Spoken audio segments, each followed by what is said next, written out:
Mike's Quail, Iquanacealam Tanaquail. Prior to the meeting tonight, I would like to take a moment to go through the mechanisms that allow for public participation in the board's business pursuant to policy 2.6, which is available on the district's website. Specifically, in order to make a presentation at the board meeting, section 4 of policy 2.6 provides that requests to present must be made no later than 10 days prior to the date of the meeting. Further, our board publishes letters from our public in our agenda, provides responses from the appropriate district person. So for example, the board chair or district staff, and publishes the responses on the website as well. Finally, if you look at the last page of the agenda, it outlines how questions can be put forward at the meeting. It's with great respect and humility that we acknowledge and honor the lands of the Snuneymuxw people. The Snuneymuxw people maintain their profound, unique, and spiritual connection to the land through ageless traditions, teachings, stewardship, and expressions of reciprocity. We have no items to transfer from open agenda to open agenda this evening, no additions. There is one deletion, item 10.2, the presentation from Joan Brown and Andrew Sutherland will be removed from the agenda this evening. We have no changes in order. Can I get a motion to approve the agenda? So moved by Tom and seconded by Mark. All in favor? Carried. Moving on to the approval of the minutes, that the minutes from the regular Board of Education meeting held on September 27th, 2023 be adopted. Moved by Tanya, seconded by Mark. Any discussion? Seeing none, I'll call the question. All in favor? Carried. Thank you. Moving on to the section 723 report. That the section 723 report from the closed Board of Education meeting on September 27th, 2023, and the special closed Board of Education meetings held on October 3rd, 11th, and 12th, 2023 be received. We have a mover. Tanya, moved by Tanya, seconded by Chantel. Any discussions? Seeing none, I'll call the question. All in favor? Carried. Thank you. Moving on to announcements and reminders. We have our Education Committee meeting on November 1st, 2023, our Business Committee meeting on November 8th, 2023, our Board of Education on November 22nd, 2023, and statutory holiday for Remembrance Day on November 13th, observed for 2023, sorry. Moving on to section 10 of our agenda. Mr. Hope I get the pronunciation of your name right. Stein, thank you very much. The presentation regarding RCMP in schools.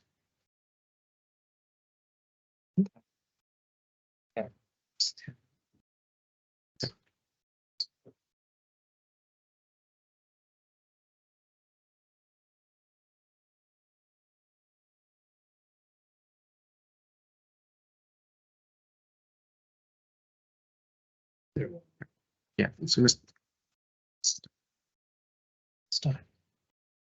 Stein, you have 10 minutes when you're ready.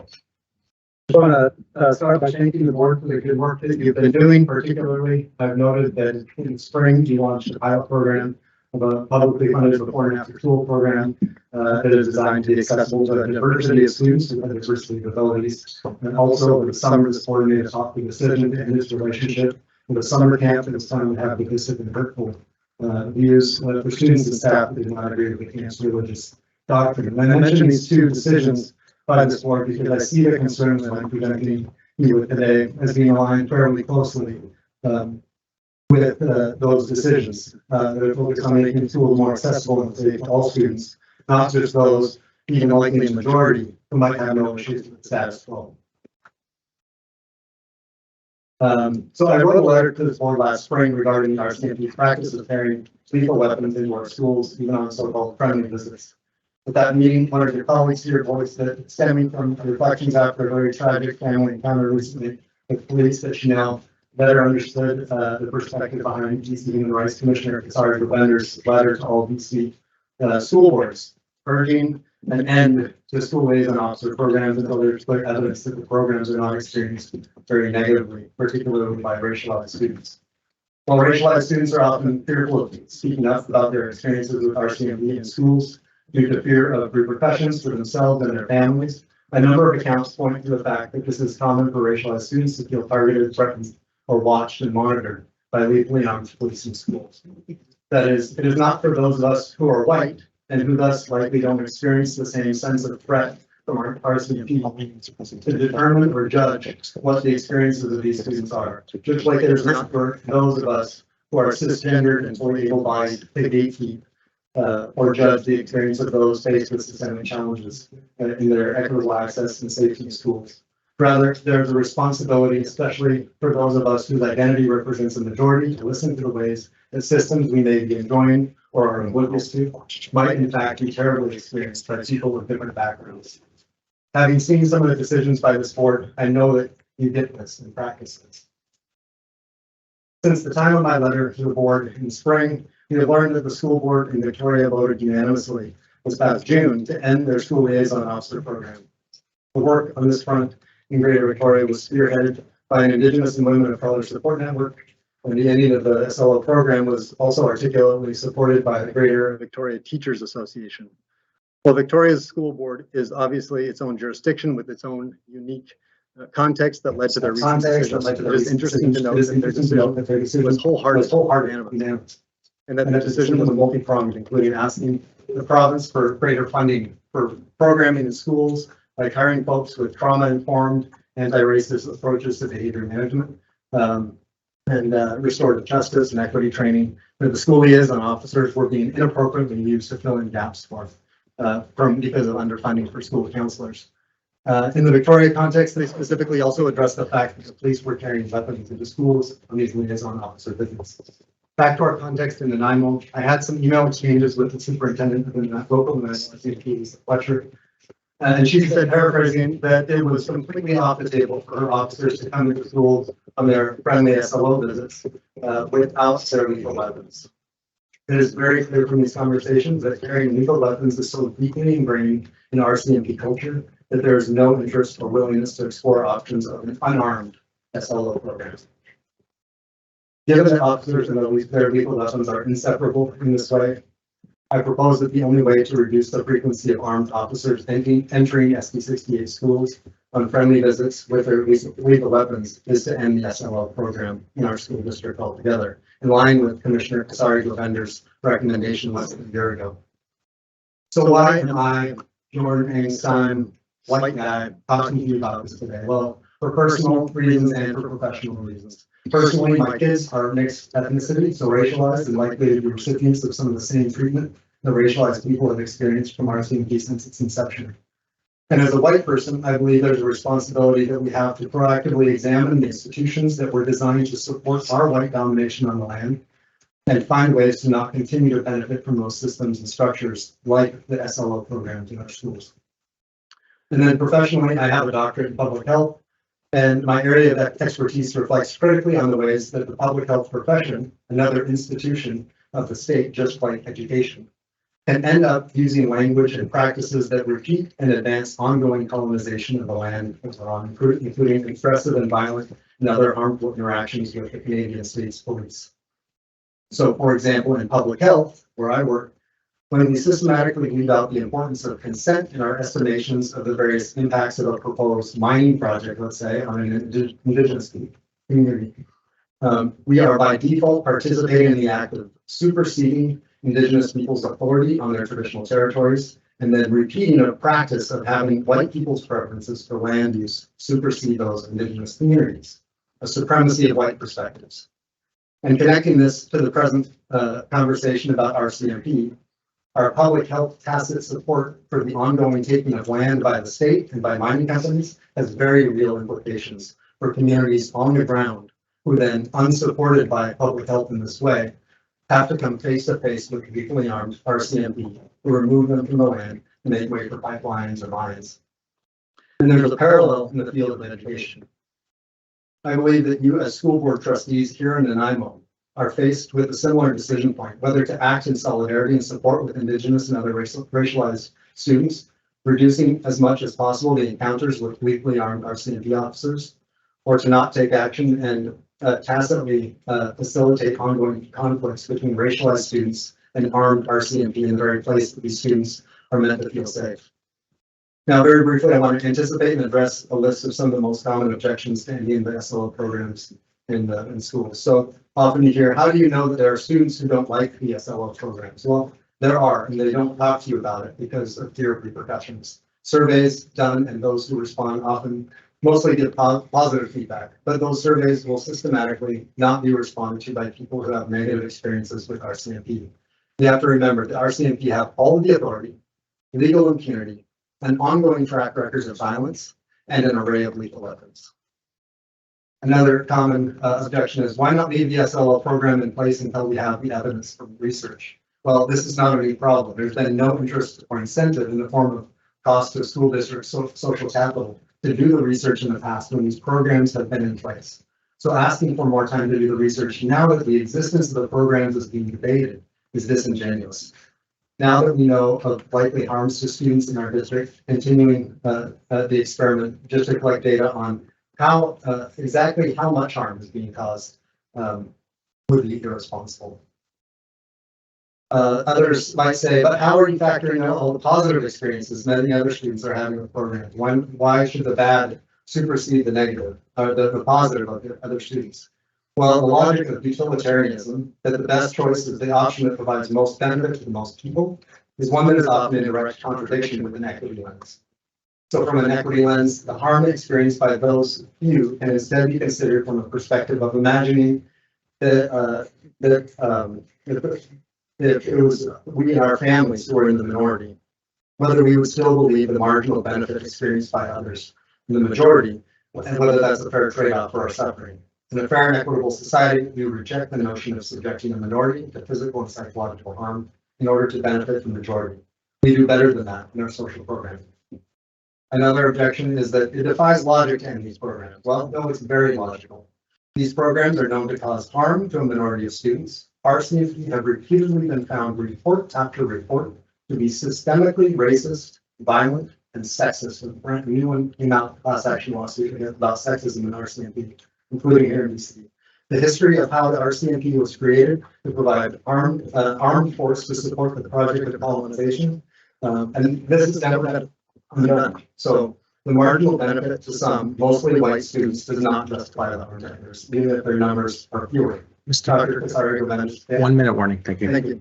Dr. Govender's letter lays out the logic. The Greater Victoria Teachers Association's letter to their school district lays out the logic.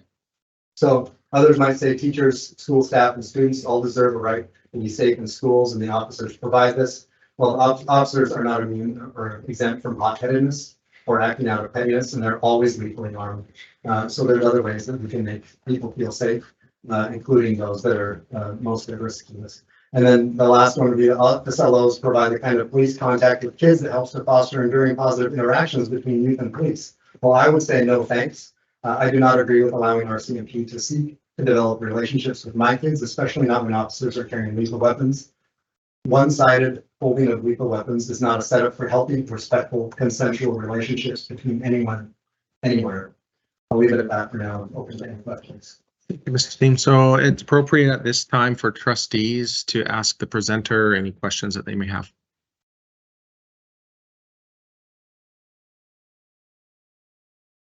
Okay, I don't see any questions. I'd like to thank you, Mr. Steen, for your presentation this evening. You're welcome to stay with us. Greg, Oh, I like spoke too soon.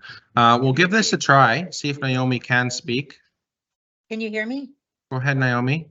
Can you hear me? And then we're going to take a quick recess to see if we can't fix this tech issue that we're having. Okay, can you hear me?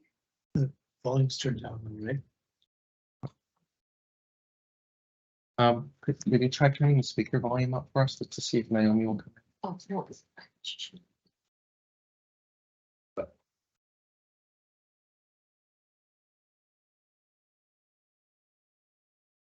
Can you hear me now?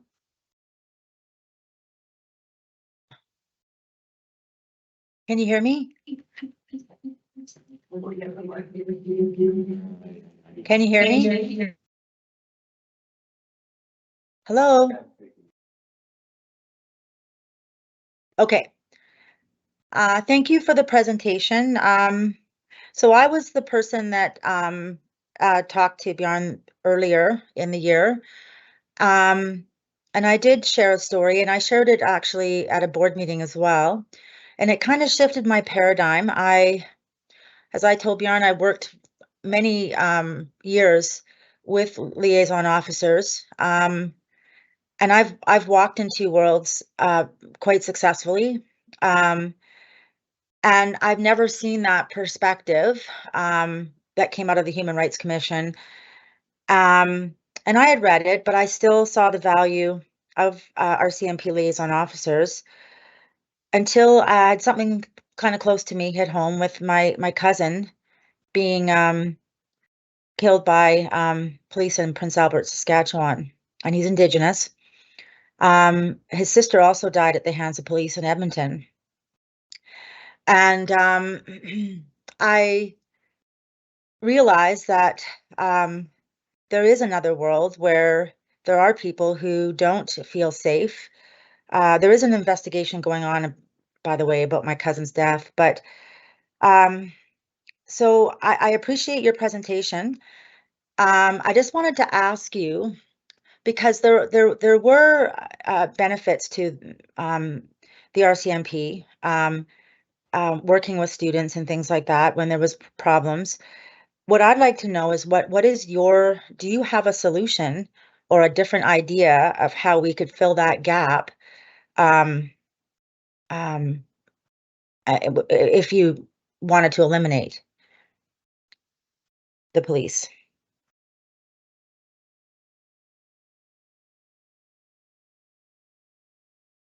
Okay. Thank you, Naomi. Was there an echo here?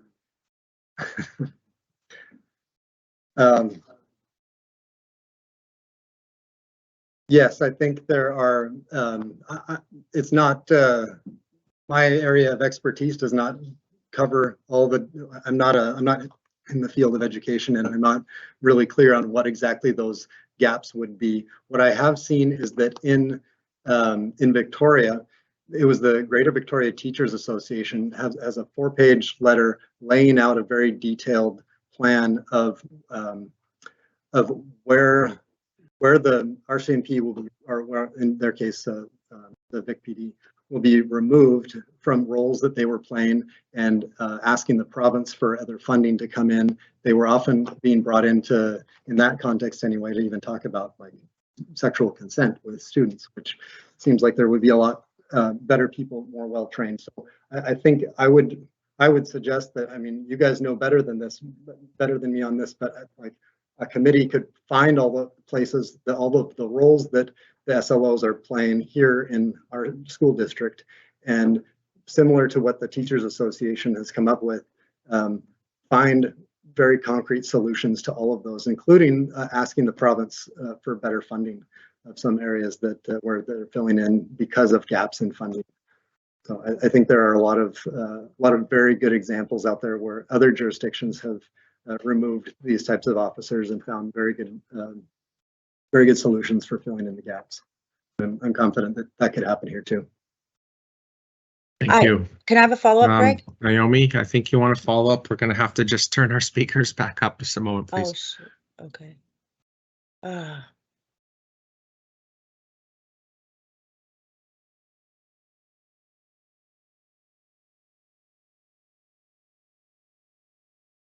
Go ahead, Naomi. Yeah, ironically, I'm over in Vancouver at an anti-racism conference. So I just want to say thank you very much. You challenged my thinking, my paradigm of what I believe to be right. And I appreciate your presentation and your views. And hopefully maybe it's something we can discuss at another date.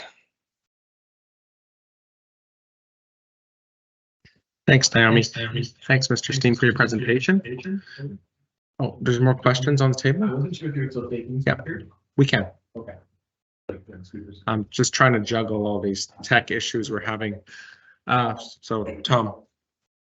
Okay, And your camera.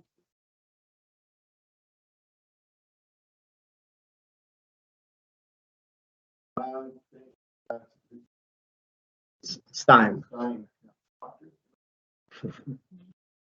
I really appreciate that. And we have been reflecting. Address that. Because you're right, a lot of their community really cool. Wanted to by certain people. Aware of that challenge, but for instance, I had any. I'm sorry to interrupt you, but I'm bringing your microphone on, please. The other one. Sorry, Naomi. Yeah, and it was a real eye opener, and I got to hear from some people that I don't always hear from in the process. I was very intrigued about the Human Rights Commissioner's report, and I thank you for your follow-up. One of the questions I've had, and maybe you can answer this for me because you seem like you've done a lot of research into this area. Do the RCMP officers that go into our schools, are they Trained specifically for that role, or are they just coming off duty? If it's done as part of their training, require them to be as opposed to a open community environment? Have you encountered anything like that?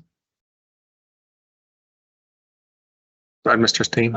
Yes, no, I don't know of any specific training that they get for this role. But I guess the way that I even came about this, as you know from my letter last spring, was not to even end these programs, but to just take away the guns. In other words, bring whatever skills they might have, do whatever the fostering good communication and collaboration, the list of things that they claim that the programs are aimed toward. But to leave the guns at home, I guess thinking through the lens of what sort of training might anyone be able to bring to the table, and then have lethal weapons on their belt that they're authorized to use anytime that they deem the right time to use them, and have a productive, non-coercive conversation with students, with staff, with parents that are involved. It sets a tone. It sets, it probably triggers all kinds of traumatic experiences for students who have had encounters where maybe their uncle was just arrested the night before by RCMP, and now in their classroom where they're supposed to be safe. Some of those same guys are showing up with whatever specialized training they have to come to schools, but with those same lethal weapons on their belt. I think it's just, and so because of the closeness of the RCMP to even consider that possibility, I guess in my mind, it's almost irrelevant to explore what other trainings they might add on to their tool belt if they're unwilling to take away and leave back in their office the lethal weapons from their tool belt. Because they insist that it is absolutely off the table to consider entering our schools unarmed. Follow? Yeah, I appreciate that. I asked you that question because it's a question that's been asked by many advocates on your side, and the answers from the RCMP have not been as forthcoming as we'd like them to be. It's also my last thought around this issue is a reconciliation lens. We have a force that has a very, very disturbing history with the education of Indigenous people in this country, and I wonder if that lens of comfort that you refer to for the majority of people needs to be re-examined through a reconciliation lens. I think we're changing a lot of our practices with an awareness of how they impact our Indigenous students, both in the current and historically. And I think this is one of those. So thank you for bringing it to our attention. Thank you for being so articulate. Thank you for having me. Very kind of you. Mr. Steve, more questions from you. Not that easy. It's more of a comment than a question. Thank you for your presentation. Very well put. I understood all of it. obviously it's been something on my mind for quite a few years now. And it is something that we because it was part of our report, we have a Safe Schools Committee, and we have discussions about safe schools throughout the district, and that has been a topic, and it will probably continue to be a topic. And what comes out of that is something that I think folks should watch for, and to hopefully we can offer more information in the near future, to make some better understanding and stuff like that, that we can all kind of work from the same level of understanding within our own district, because every district is different. And so what one district does is a bit different than another district. So I kind of wanted to make that point as well. So I think that's something that's upcoming, and I thank you very much for your presentation. It's very well put. Thank you. Great, thank you. And again, if you continue with these conversations with committees or anything that if it does involve the public or parents that can come in and participate and offer contributions to it, I'd be happy to continue to participate in these conversations. Thank you. Thank you for that. Thank you very much.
So my apologies, everyone. Apparently our tech issues are a bit more challenging than we would have hoped, so we're gonna continue on. Oh, my camera. And my mic's on. We'll continue on with what we have. So we're moving on to item 11.1, correspondence related to from Jay Rutherford regards to concerns regarding circus advertisements. And just before we get into this, I want to remind trustees again that when we get correspondence, we have essentially 4 options for what to do with it. And the debate related to correspondence is what the board wants to do with the correspondence. And our options are to receive and file it, to direct that the board chair provide a response, for staff to provide a response, or refer it to a standing committee meeting for further discussion. So that's as per our policy 2.6. So we do have 2 pieces of correspondence, or 3, sorry, this evening. First of which regarding circus advertisements. There's a recommended motion in your agenda package if anyone would like to move that. Mark? Turn on my.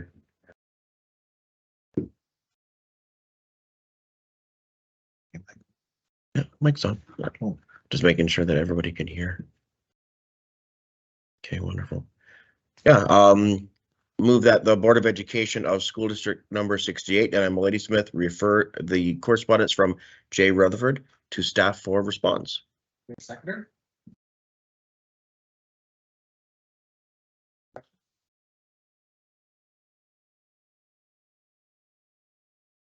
I'll second. Sorry, Naomi, this technology here is very challenging to work with, so I'll come to you if you're able to speak. And Mark, we need to turn up the mic for Naomi. For a moment.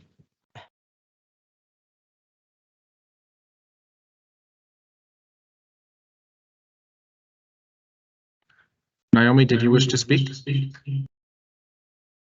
No, I was just gonna second the motion. Okay, I thank you, second Naomi. that emotion. Okay. So I'll go back and call the question then. Are we all in favor? Carried. Do we want to explain what that kind of means? Okay, so sorry, my Mark is suggesting that we provide some clarification regarding the process here, and I'll let Mark respond to that, please. Sure. So with respect to public that haven't seen a meeting probably at the school district perhaps before, the way that the correspondence functions is that what'll happen is the board will debate the issue of where it's going to be responded from. So whether it's going to be the chair that responds, so the political side, staff providing a response, or moving it to a committee. Then what'll happen is typically it's going to be a response from one of those 2 groups, typically. Then what'll happen is it'll be responded to the individual, and then the response as well as the initial letter gets posted on our website in a public fashion as well. So it's very transparent that way. But that's the way that so you see this item came and it went. And if you're here particularly interested in the circus issue, that's why it gets dealt with so quickly. You'll see that in the next one as well. Thank you for that clarification on the process, Mark. So we'll move on to 11.2, correspondence from the Office of the Ombudsperson quarterly report. Do we have a mover for the motion? Tom, would you like to read it? Sure. The Board of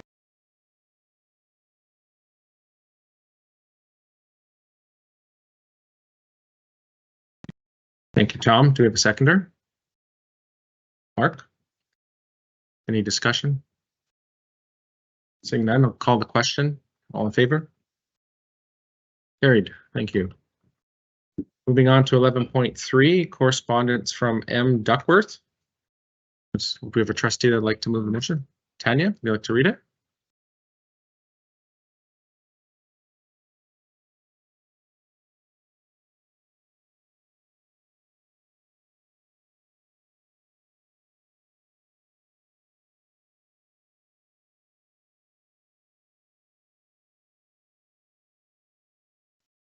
Thank you, Tanya. Do we have a seconder? Tom? Any discussion? Not, I'll call the question. All in favor? Carried. Thank you. Tanya, coming back to you at item 12.1, the business committee report. Thank you. The Board of Education.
Got it. Apologies, Naomi. I had unmuted in one spot, not the other. Okay, thank you, Tanya. Anyone else like to speak to the motion? Needs a second. Did it get seconded? Seeing none, I'll call the question. All in favor? Carried. Thank you. Tanya. All right, second one. That the Board of Education of School District number 68, Nanaimo Ladysmith, directed that Rutherford Elementary School be reopened as of September 2025, and that staff are directed to create a school transition working group to address issues associated with reopening the facility and provide the board with recommendations with respect to appropriate catchments for Rutherford and the surrounding schools and potential programming, if applicable, to ensure the long-term viability of the school. Thank you, Tanya. Do we have a seconder? Mark? Tanya, you'd like to motivate? I think that this is something that has been hoped for from the community for a long time. I think it reflects well on our long-range facilities plan process that we listen to the community. We have been using the long-range facilities committee in a way that this is what came out of that committee, and I think this is good work. And I believe that this school is needed and that this is the right way to go. Thank you, Tanya. Any discussion? Oh, I have one question that I was asked to clarify. Go ahead, Tanya. In terms of the transition committee, through you to the Secretary Treasurer, you had said at the last meeting that we would not, in this particular transition committee, have a trustee on that committee? And can you remind us why? Just so it's on the record again. Sure. So typically in an ad hoc committee situation, if a trustee is on there, they're chairing it. This will be a staff committee. However, we're actually reviewing what that would look like, because in the past, particularly school closure committees, as well as I believe in the Cedar reopening situation, there was a trustee present, and I believe it was probably the zone trustee. I'm not quite sure. So we're reevaluating that. We'll provide that and update the moment we've got the committee structure ready to go to the board. Probably, I would assume, December business. Okay. Would you like a follow-up, Tanya? No, I just wanted to check that. Okay, any other discussion? Seeing none, I'll call the question. All in favor? It's carried. Thank you. Moving on, we don't have anything from the Education Committee this evening, so I'll move on our senior staff reports. So I'll move on to section 14 under 14.1, Superintendent Saywell, the draft strategic plan. Thank you. Through you, Chair. I wanted to introduce this agenda item to share my appreciation for the work the trustees have done to get us to a point where we have a new draft strategic plan. You can find that on page 33.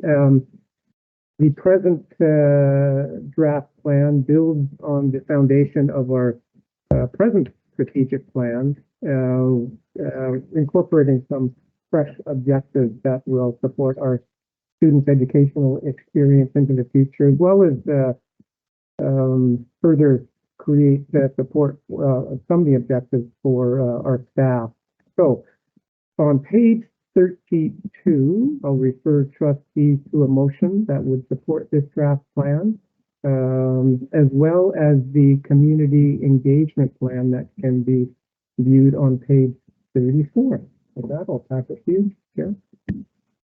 Thank you, Scott. So I just speak in favor of the motion and thank all of you trustees and staff for the good work that you've been doing in getting us to this point, and that I look forward to receiving the public feedback that we receive through the engagement process. Not yet. Do you want to move the motion, Tanya?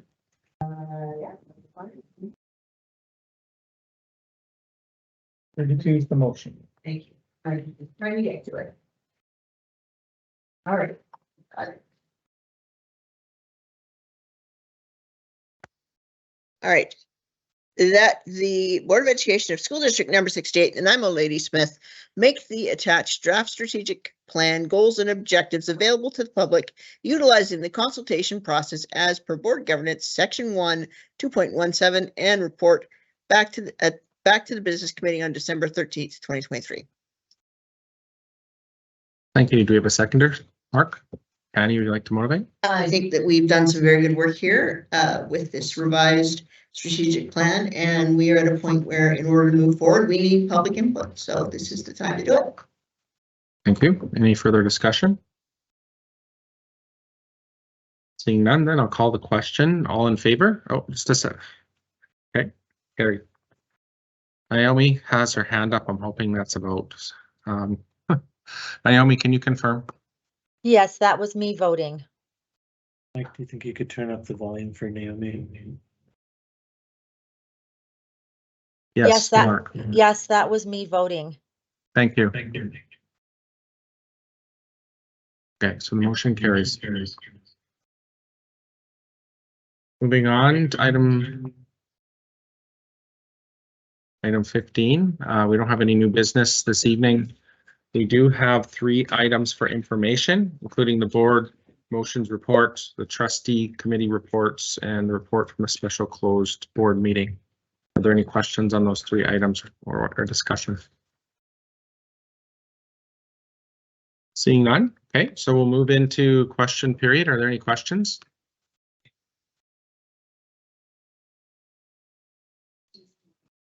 Questions? Okay. I'll entertain a motion to adjourn. Tanya? So moved. Moved by Mark. All in favor? Carried. Thank you.